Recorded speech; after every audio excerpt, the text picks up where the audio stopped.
Bonsoir, chers camarades, bonsoir, chers compatriotes. Je viens ici vous livrer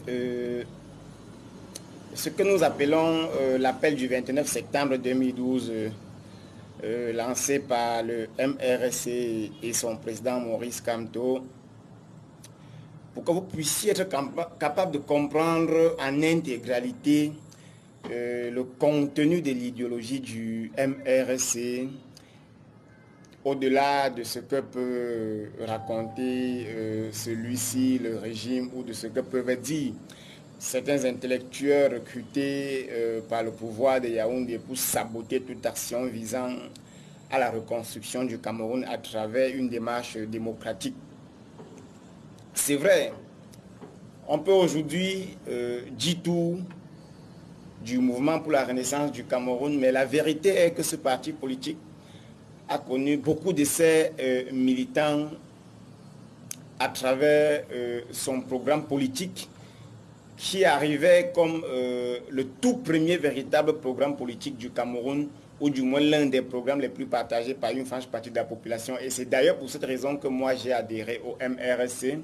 Parce qu'avant Maurice Kamto, pour ceux qui parlent des Bamileke, il y a eu Jean de Diomomo, il y a eu Aben Zongan, il y a eu Jean Djenga, il y a eu Amenim Biale. Il y a eu beaucoup d'autres personnes qui, qui ont essayé de faire la politique, mais ne pouvaient pas, à travers leur programme politique, faire l'unanimité dans la mesure où la reconstruction du Cameroun est un chantier totalement scientifique et non tout simplement politique, dont on n'a pas besoin des personnes qui se disent seulement hommes politiques pour reconstruire le Cameroun. C'est pour cette raison que nous avons choisi le mouvement pour la renaissance du Cameroun, dont je vais vous livrer ici le contenu de l'appel du 29 septembre 2012, qui est le résumé du programme politique du mouvement pour la renaissance du Cameroun. Et pour ceux qui disent que Kamto est beaucoup séquestré et menacé aujourd'hui parce qu'il est Bamileke, là encore ce n'est pas vrai, parce que John Frunji n'est pas Bamileke, même si le Nozo Nord-Ouest est un territoire anthropologiquement Bamileke. Mais il faut comprendre que Kamto subit aujourd'hui la méchanceté et la haine du régime, tout simplement parce qu'il a démontré qu'il avait réellement besoin de changer le Cameroun et que son militantisme n'était pas corruptible, comme ils ont l'habitude d'acheter les opposants avec des sacs de milliards. Ils se sont rendus compte que le MRC jusqu'ici est resté fidèle autour de son président et ils n'ont pas pu acheter autour du professeur Maurice Kamto quelques militants que ce soit, même ses bras les plus solides tels qu'Olivier Boubou Nissa, que Mamadou Mokhtar, Maître Mispa et Alain Fouguet se retrouvent aujourd'hui en prison justement parce qu'ils ne peuvent pas accepter l'achat des consciences, ils ne peuvent pas accepter prendre de l'argent pour livrer le Cameroun. C'est pour cette raison qu'incapable de les donner des sacs d'argent, ils préfèrent les avoir à Kondengi. Donc même si c'est n'importe qui décidait de combattre véritablement ce régime, il allait subir, je disais, la même répression violente, barbare et inhumaine que subissent aujourd'hui les militants du MRC ainsi que le président, le professeur élu, le professeur Maurice Kamto. Vous vous rappelez peut-être de Titi Sezoua, qui à l'époque, après être ministre de Mbia, avait décidé de créer un parti politique pour aller à la conquête du pouvoir parce qu'il pensait que la constitution de 1996, ou du moins que le multipartisme donnait la possibilité à n'importe qui dans ce pays de prendre des responsabilités et d'avoir l'intention de gérer aussi les affaires de l'État. Mais malheureusement, dans l'intention de Paul Biya et de son gouvernement, ils n'ont jamais accepté ce multipartisme-là. C'est pour cette raison que la sauvagerie du régime ne s'applique pas à certaines personnes parce qu'ils sont d'une ethnie ou d'une communauté, non. Cette sauvagerie s'applique et s'appliquerait à tous ceux qui veulent combattre véritablement et profondément ce régime sans toutefois accepter la corruption et je dirais le jeu politique qui consiste selon eux à discuter en public, à faire croire en public qu'on est avec le peuple et aller en Saoudie et récupérer les mallettes d'argent comme nous avons vu depuis des années. Alors le MRC s'est positionné comme cette force alternative-là qui veut rompre avec ce système qui mange ses enfants et qui détruit totalement l'avenir du pays. C'est pour cette raison que le parti est combattu. Alors vous pensez qu'en prison, Mamadou Mokhtar n'est pas Bamileke, Olivier Boubou Nissa n'est pas Bamileke, Maître Mispakon vient d'arrêter, n'est pas Bamileke, Pende Koka n'était pas Bamileke, Michel Doki n'était pas Bamileke. Donc il ne s'agit pas de combattre une ethnie comme certaines personnes aimeraient faire croire. Il est question ici de combattre tous ceux qui s'opposent systématiquement et sans négociation aucune au régime de Yaoundé. Et même si c'est le frère aîné de Paul Biya ou son frère consanguin qui décidait de combattre son pouvoir, Paul Biya appliquerait les mêmes méthodes parce que c'est comme ça que lui il agit, c'est son ADN. Donc je voulais lever tout équivoque au sujet de pourquoi est-ce que on combat Kamto. Est-ce que c'est parce qu'il est Bamileke? Est-ce que c'est parce que non? Il ne s'agit pas d'une question ethnique, il s'agit d'une question de que le MRSC veut récupérer entre les mains des mauvais lions le gâteau national et déposer sur la table afin que le peuple puisse décider de la manière dont ce gâteau sera partagé au lieu que ces personnes s'asseyent à Yaoundé et décident. Alors, je vous livre ici le contenu de l'appel du 29 septembre 2012 lancé par le professeur Maurice Kamto à la création du MRSC. Une vision pour le Cameroun. On dit, beaucoup sont encore sceptiques. Ils attendent, ils observent. C'est à nous de les convaincre de nos convictions profondes et de notre esprit de sacrifice. C'est à nous de leur donner de bonnes raisons de s'investir à nouveau dans l'engagement politique citoyen pour transformer l'ensemble de notre pays. Ils en sont assez vus depuis le retour du multipartisme dans notre pays il y a environ 20 ans. Ils veulent voir autre chose, une façon différente de faire la politique. À vous tous ici présents, militants de la première heure qui formaient le socle de notre mouvement, à ceux nombreux qui s'interrogent peut-être encore, nous disons qu'en ce jour mémorable des 29 et 30 septembre 2012, une dynamique est à l'œuvre, une espérance est née. Et à un an, le mouvement pour la renaissance du Cameroun. Certains auraient voulu que nous ayons pour seul programme les attaques personnelles et comme unique stratégie, un raccourci de conquête violente du pouvoir d'État. Écoutez, nous sommes le 29 septembre 2012. Kamto dit, certains auraient voulu que nous ayons pour seul programme les attaques personnelles et comme unique stratégie, un raccourci de conquête violente du pouvoir. Dans la méthode de la non-violence, promue par le professeur Maurice Kamto et par le MRSC de manière générale est même le fondement de l'idéologie du parti parce qu'on ne peut pas combattre un système violent en utilisant les mêmes méthodes qu'ils ont utilisées pour détruire le pays. Alors, Kamto dit, ils l'ont prédit, ils le clament à tue-tête, mais nous ne changerons pas de cap. Nous poursuivrons notre chemin dans le respect des uns et des autres. Nous poursuivrons obstinément la recherche de l'unité de notre peuple et le redressement de notre nation. Personne, je vous le dis, personne ne m'empêchera de dire la foi que j'ai dans notre peuple et mon désir ardent de me mettre à son service. Ils nous brocardent à l'encre de leur arrogance. Ils nous méprisent du haut de leur suffisance. Ils ont tort. Le peuple camerounais n'appartient à personne. Il est libre et majeur. Il est souverain. Il saura s'exprimer le moment venu. La dynamique qui s'enclenche aujourd'hui met en mouvement les femmes et les hommes réfléchis, organisés, patriotes dans l'âme et républicains de conviction. Ceux qui dans nos rangs sont pressés devront prendre le mal en patience. Le MRSC inscrit son action dans les échéances républicaines. Nous connaissons toutes ces échéances, même si nous en ignorons le calendrier exact. Mais nous devons nous tenir prêts, car aucune échéance ne doit nous surprendre. Nous devons nous tenir prêts pour répondre à l'appel du devoir. Nous devons nous tenir prêts à prendre la relève dans la conduite des affaires de notre cher et beau pays. Nombreux sont sans doute ceux qui demandent ce que le MRSC apporte de nouveau dans le champ politique déjà si encombré de notre pays. Le mouvement pour la renaissance du Cameroun apporte une conception différente de la construction d'un parti politique et de son action au sein de notre société. Le MRSC est d'abord une force de rassemblement et non de fractionnement et de division. Il est né de la création mûrie et librement consentie de plusieurs partis politiques bien établis, des personnalités indépendantes et d'acteurs connus de la société civile nationale et de la diaspora, de bâtir ensemble une formation politique solide d'envergure nationale capable d'offrir au pays une alternative crédible. C'est ce parti-là, ouvert à tous, ouvert à tous les Camerounais sans discrimination d'aucune sorte qui se met en marche aujourd'hui. Le MRSC est ensuite un parti arc-en-ciel qui se veut le reflet de la diversité chatoyante de notre pays, la diversité de ses communautés socio-culturelles, la diversité de son double héritage historique qui lui ont donné un profil unique qui fait son identité si particulière, francophone et anglophone, la diversité de sa présence au monde qui passe aussi par une diaspora nombreuse, patriotique et industrieuse. Le MRSC est enfin un parti de modernisation qui veut renouveler sous toutes les formes la gouvernance publique. Il veut connecter le Cameroun au monde globalisé afin d'anticiper la vague qui balayera les pays retardataires. Il veut faire jouer à la femme camerounaise la plénitude de son rôle de citoyenne à la mesure de ses talents qui sont si nombreux, en lui ouvrant accès à tous les niveaux de responsabilité dans le parti et demain au sein de l'État. Il veut mettre la jeunesse au cœur de son action, à la fois comme acteur et comme bénéficiaire des attentions de tout instant.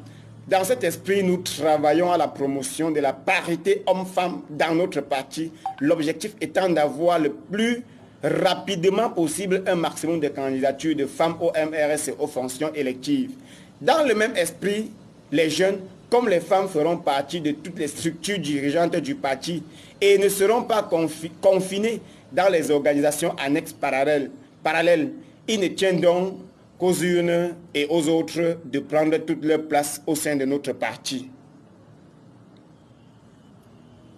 Alors, l'autre mouvement bâtira son action à venir autour de 5 piliers. Ces 5 piliers est ce qu'on peut appeler le résumé de la vision politique du mouvement pour la renaissance du Cameroun. Donc que les gens arrêtent tout ce qu'ils peuvent dire. Le premier pilier est le pacte républicain. Le pacte républicain parce que les communautés existent dans notre pays. Il faut les respecter, mais notre mère à nous tous est la République. Il faut la protéger et la défendre dans ses valeurs fondamentales de liberté, d'égalité, de citoyenneté, de justice sociale et de solidarité. Un citoyen est un homme libre et non pas un être enchaîné à un groupe quel qu'il soit. Dans les relations entre les citoyens, nous voulons travailler à bâtir la confiance à 3 niveaux. Confiance entre les citoyens et les institutions sur la base d'un contrat citoyen républicain. Confiance entre l'élite dirigeante et les populations, tant il est crucial que celles-ci se reconnaissent dans les décisions et les actions des dirigeants. Confiance entre notre pays et les partenaires au développement à la faveur de l'instauration d'une gouvernance exemplaire. Ce pacte républicain doit créer entre les Camerounais une fraternité nouvelle fondée sur une communauté d'idées et de valeurs et non sur un lien de sang ou l'attachement aveugle à une ethnie. C'est cela la fraternité républicaine, celle qui permet de réaliser un vivre ensemble apaisé, fondé sur le respect mutuel. Le pacte républicain sera bâti sur le socle d'un pays concilié, réconcilié. C'est pourquoi nous n'épargnerons aucun effort pour trouver avec toutes les composantes de la nation, en particulier avec la communauté anglophone, les réponses appropriées à leurs attentes. Vous voyez, c'est depuis 2012. Ce pacte républicain est un pacte pour la paix, si cher à notre peuple. Mais il ne peut s'agir d'une paix proclamée comme le fait aujourd'hui le régime, imposée par la violence et dans l'injustice. Notre conception de la paix repose sur l'observation objective et notre conviction profonde que toute paix véritable et durable a son siège dans le cœur des hommes et des femmes et ne se réalise que par la justice. Le deuxième pilier, vous voyez que le pacte républicain est ici le pacte qui rappelle la conscience républicaine dans l'union de toutes les composantes sociologiques de notre pays, sans toutefois imposer à une communauté quoi que ce soit, une vision avec la violence, avec l'utilisation de la police, des armes de la force pour faire croire aux gens que l'absence de guerre dans la rue est signe de paix. Le MRC, depuis son appel, comprend désormais qu'il va falloir que nous puissions intégrer la paix dans le cœur des hommes et qu'ils acceptent de rester tranquilles, pas parce qu'ils ont la contrainte avec la présence policière devant leur maison, mais parce qu'ils ont accepté et construit dans leur cœur l'idée de paix, parce que la justice a été instaurée au sein du pays et que les gens savent que désormais ils auront gain de cause dans un tribunal si à jamais ils sont dans leur droit. La paix dont ici le MRC rappelle qu'on ne proclame pas la paix, on ne décrète pas la paix, on ne jubile pas la paix, on n'annonce pas la paix, on construit la paix à travers une justice sociale intégrée et des applications objectives d'une gouvernance républicaine réfléchie qui intègre toutes les communautés et les personnes pour qu'ils acceptent d'appartenir à cette communauté-là. Donc le MRC élimine de son champ de pensée toute volonté à imposer une démarche à une communauté, à un peuple, aux hommes, tout simplement parce qu'on dit, ça ce sont les frontières du Cameroun et lorsque vous êtes dans les frontières, vous devrez appliquer les lois du Cameroun. Non.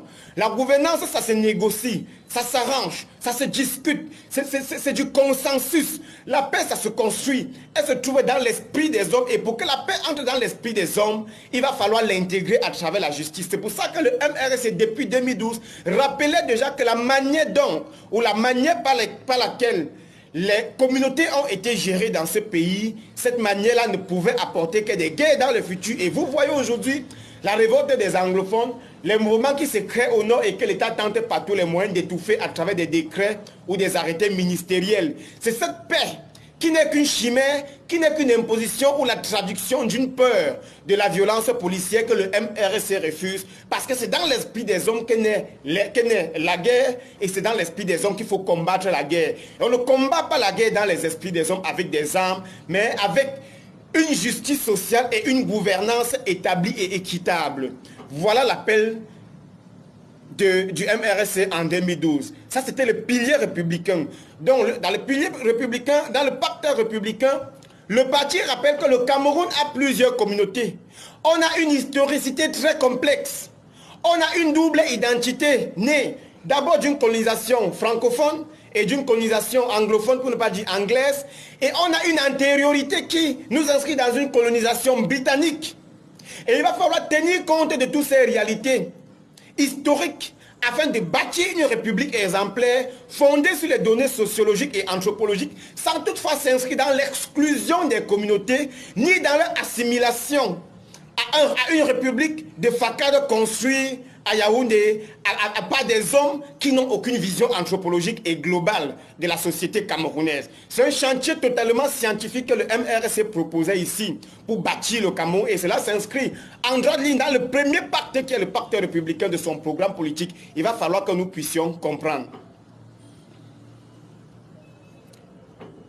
Le deuxième pilier est le pacte éducatif et de la jeunesse. Le MRC doit faire de l'éducation une priorité nationale.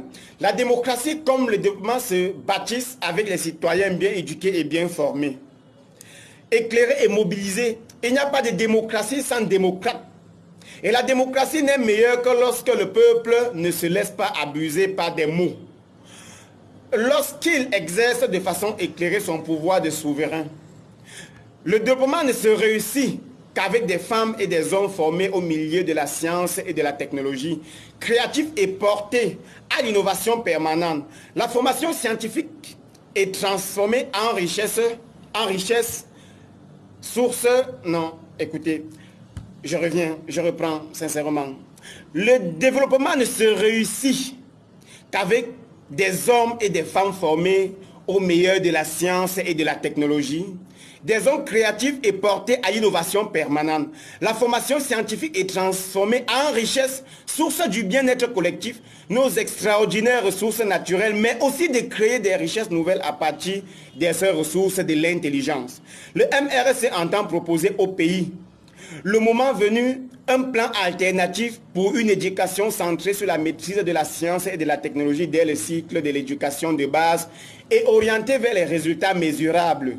L'éducation secondaire et l'enseignement supérieur en particulier ne seront plus des secteurs uniquement consommatrices de ressources de la nation. Ils deviendront des secteurs moteurs de la production des richesses, de l'intelligence et du développement industriel.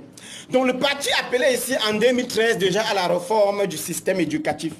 La réforme du système éducatif, pourquoi? Parce qu'il est inconcevable qu'au XXIe siècle, les PhD d'un pays, les doctorats professionnels d'un pays soient obligés de gréver devant les ministères pour obtenir un travail de fonctionnaire dans les universités afin de retransmettre à une autre génération les savoirs dont ils sont reçus et qui ne peuvent pas les mettre en exergue sur le plan pratique afin de créer le développement de demain. C'est cette éducation-là que le parti n'en voulait pas, que le parti ne veut plus. Et on dit donc qu'il va falloir qu'à partir du cycle primaire, que les enfants soient préparés à la science et à la technique, de telle manière que l'éducation supérieure et secondaire ne soient plus des gouffres économiques pour l'État. Parce qu'à partir de l'école primaire, après avoir obtenu un certificat d'études primaires, on devrait déjà être capable de penser, de réfléchir.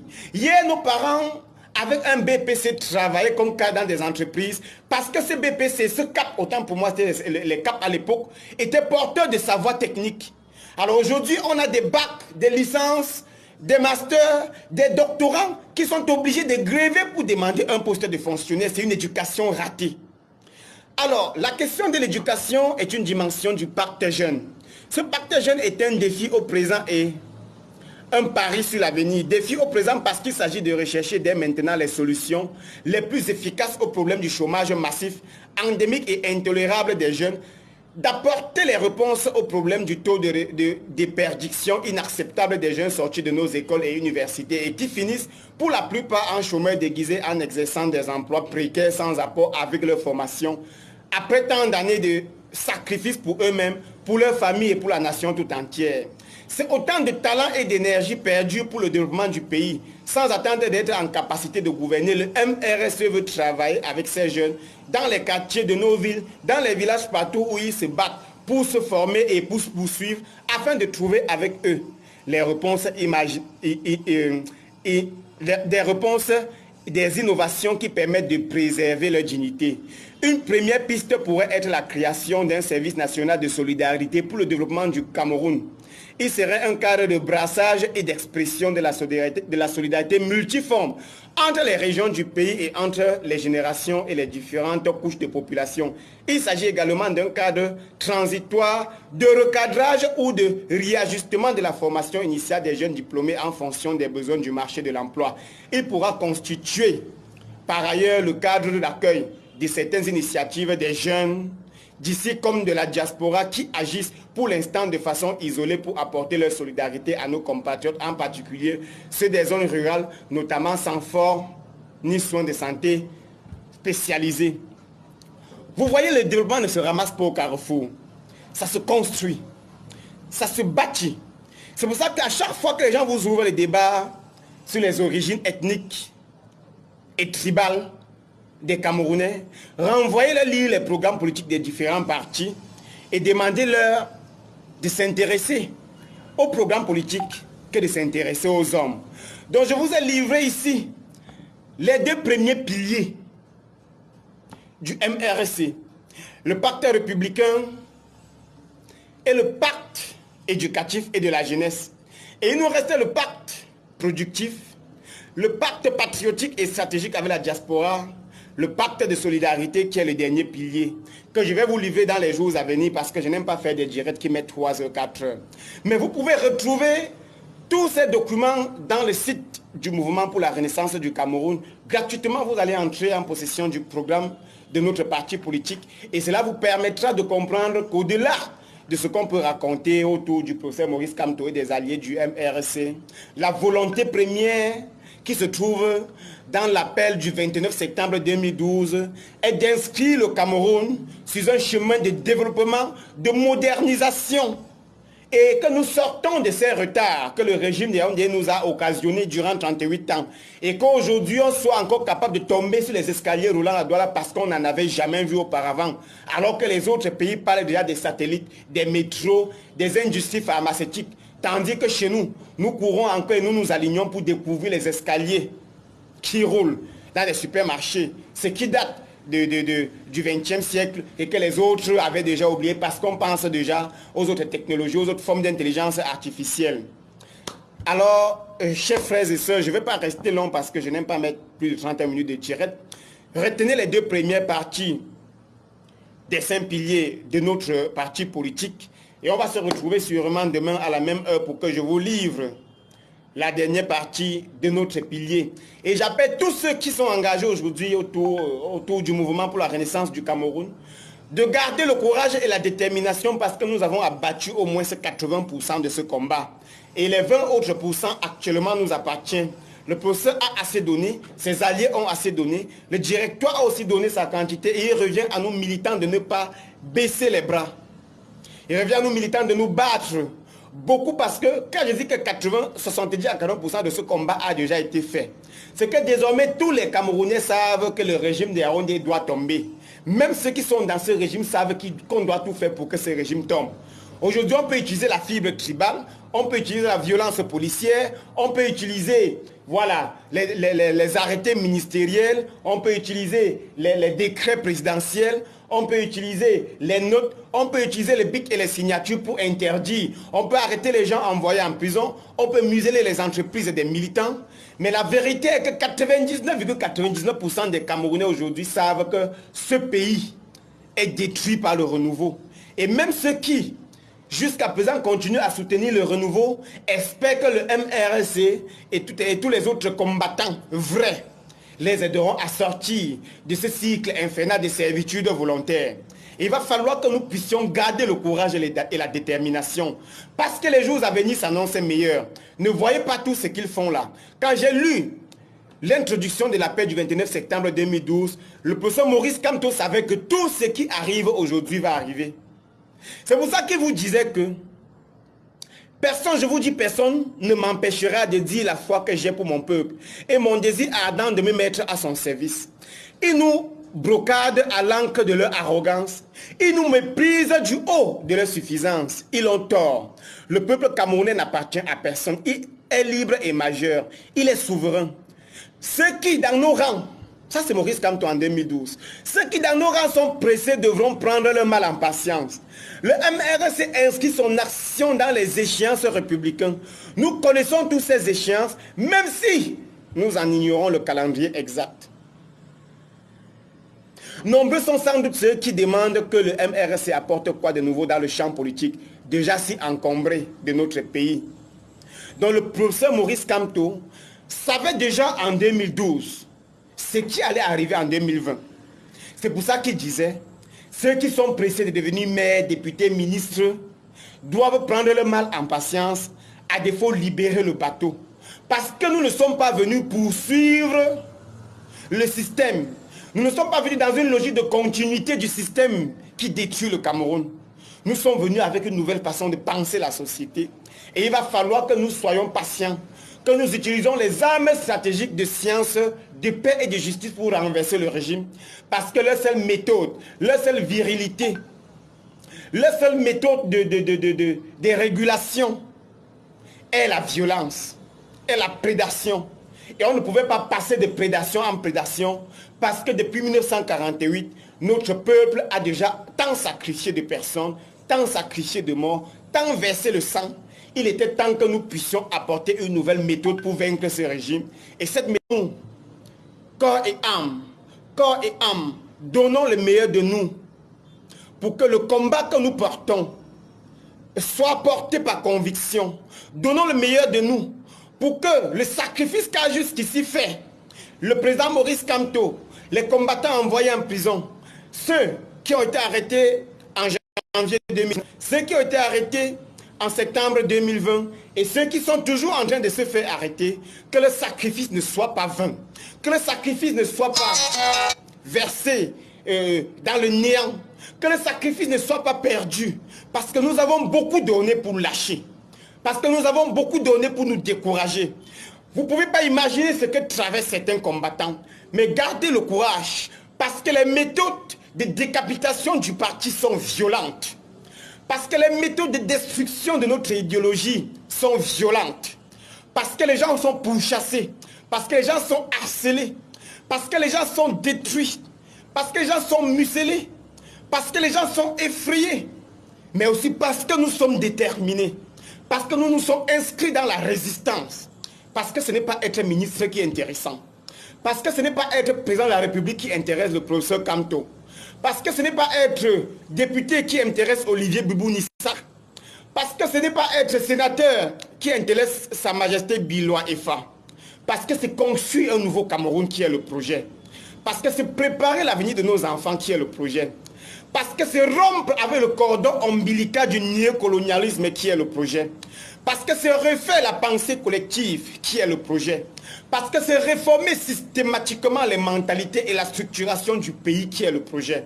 Parce que construire l'espoir est le projet. Et pour que ce projet se matérialise, il va falloir que vous vous montrez avec deux seules et uniques vertus. D'abord la vertu de la patience et la vertu de la résistance. Patience, pourquoi? Parce que ceux à qui appartient actuellement la boussole du Cameroun sont illégitimes et sont prêts à tout sacrifier pour garder cette boussole. Mais résistance parce que la médiocrité s'incline toujours devant l'intelligence et que cette médiocrité qu'on nous a promue depuis 1948 devrait venir s'incliner devant l'intelligence que nous sommes en train d'apporter et devant la résistance que nous allons opérer. Parce qu'ils vont finir par succomber d'abord devant les lois de la nature, devant la résistance des hommes et devant les méthodes que nous appliquons. Je sais que beaucoup se disent déjà découragés, ça dure 8 ans. Ça peut durer 50 ans, ça peut durer 300 ans. Parce que le changement n'est pas une affaire d'une génération spontanée. C'est une affaire parfois de génération en génération. Si nos parents n'avaient pas lutté, c'est que nous sommes tous nés esclaves. Je dis bien, si nos parents n'avaient pas lutté, c'est que nous sommes nés essentiellement esclaves. Si nos parents n'avaient pas lutté, c'est que nous sommes nés esclaves. Et la lutte dans l'histoire de l'humanité ne s'arrête pas. Même pas pour une seconde. Parce que même après avoir restauré la vérité dans le pays, il va falloir encore lutter pour maintenir cette vérité. Alors, chers compatriotes, gardons le courage, construisons le pays, restons solidaires autour du président élu, le professeur Maurice Kamto. Ensemble, nous allons gagner. Le pouvoir a déjà été pris, il faut seulement le défendre.